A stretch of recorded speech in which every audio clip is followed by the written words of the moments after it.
It is the Flow Friday Sports Show on Flow FM. We're wrapping up our South Australian netball coverage with a look at the KNT Netball Association. Sally Bywater is joining me to recap a very exciting slate of games last weekend. How are you, Sally? Very good, thank you, and great to be back for another week.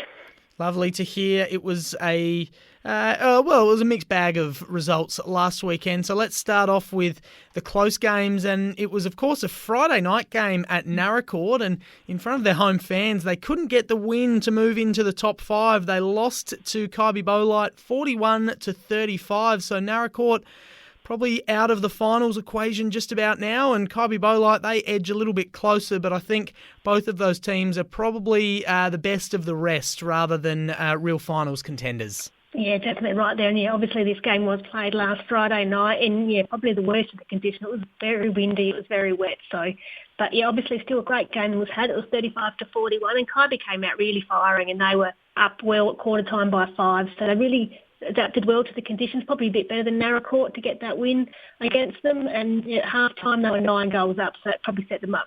Naracoorte had a better third and fourth quarter, but couldn't quite get there in the end. But like you said, they're obviously sitting in 6th and 7th at the moment. They obviously need to keep winning to play finals netball. And yeah, obviously probably this was a game Naracoorte needed to win to cement in the top 5. But yeah, I think you obviously said we might not see these in finals action, so let's see them have some great 4 weeks to finish off the season.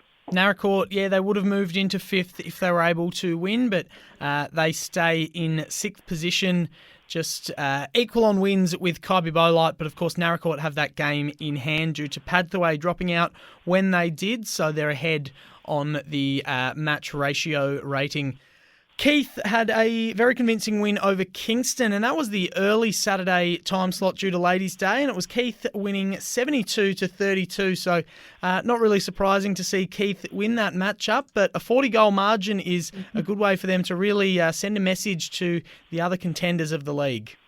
Absolutely, yeah, obviously an early game here for them, so they can celebrate Ladies' Day last weekend, but came out firing. They were accurate shooting, both their goalies, quick play, fantastic transition down the court. So Kingston did gain some turnovers, which was great to see, but just couldn't capitalise on them as well as Keith did in this game. So obviously 11 goals up at quarter time, which just really settled into that game and played some great netball. And obviously we will see them in finals time at the end of the year, and they're playing some great netball at the right time of the season. And of course, the netballers are sort of at the centre of Ladies' Day for these multi-sporting clubs. So have you had any word on how the Ladies' Days went for both Kingston and Naracoorte were also hosting one? They did, and they were both indoors last weekend, so I'm sure that was made it even happier for them, so they can watch the football still from indoors and enjoy a great day out. It's always great to see two clubs come together and celebrate being out there on the courts and having these times away. And I know we've got some more this weekend, which is just great to see. All right, fantastic stuff. Well, let's get into this next game. It was Border Districts going on the road and beating Lucindale 42-33. Really tight game here and an important result. Border Districts getting a really, really big road win to stop Lucindale from jumping them on the table. And for Border Districts, that keeps them well and truly in touch with the top 3 teams.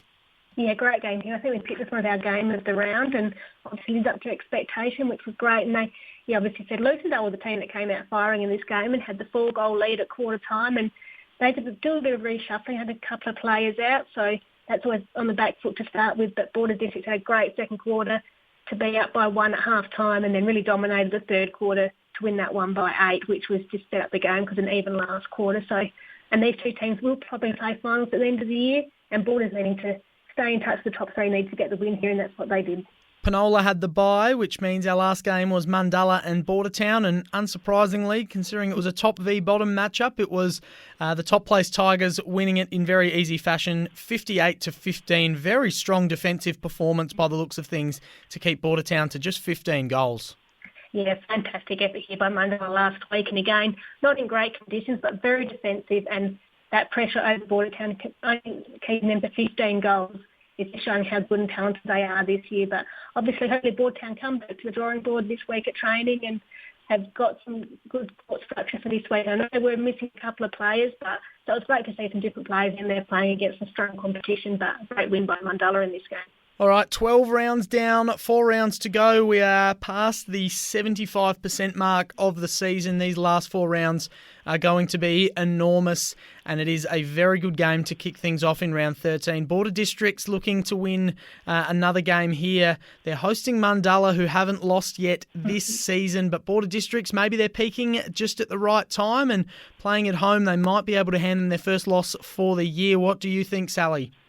Yeah, I think this will be a fantastic game, and I'm really tipping this one as the match of the round. And it's first playing fourth, and when they played in round 4, Mundalla obviously got that win, but only by 9 goals. They kept them without 10 goals to that margin. So I think it'll be a great game, and Border Districts are playing some great netball, and I think they're nearly at full strength now. So this will be a great, fantastic game over in Baroque.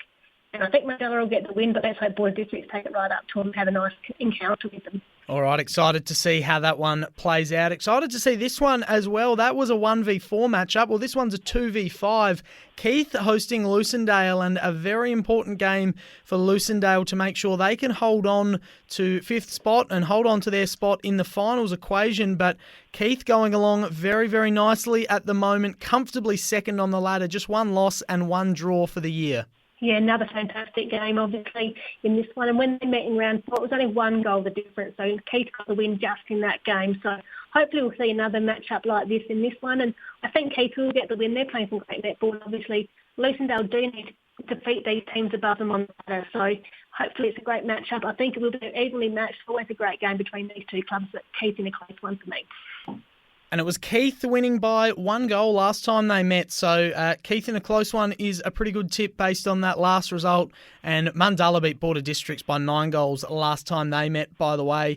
We've also got Penola fresh off the bye hosting Kingston. It was a 24-goal margin last time they met. And Penola going along pretty well, 3rd on the ladder. And this one should be another win for them, you'd think.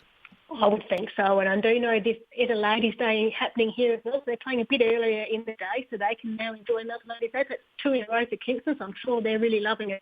But I think Penola will get a good win here.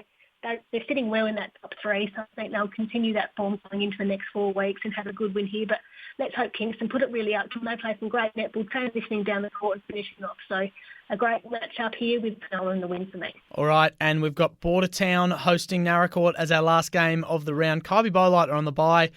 Good opportunity for Naracoorte to go on the road here and get another win, and depending on how other results shake out, they could find themselves back in the finals picture by the end of the weekend. Absolutely right, that's correct. They do need to get this win. I think they will get the win this week against Bordertown, and obviously had a pretty convincing margin last time they met by 18 goals. So, and then again, depending on other results, they might sneak into the top 5 this week. So that's what they need to do, have some good wins and continue that form coming into those next few weeks. But hopefully Bordertown have gone back, had some great training, and will hit the court well this week. But Naracoorte in this game for me. Very exciting round of netball ahead in the KNT Netball Association. Good luck to everyone playing tomorrow. And Sally, thank you very much to you for providing that update for us. Enjoy the action this weekend. We'll catch you next Friday. Sounds great. Thank you very much.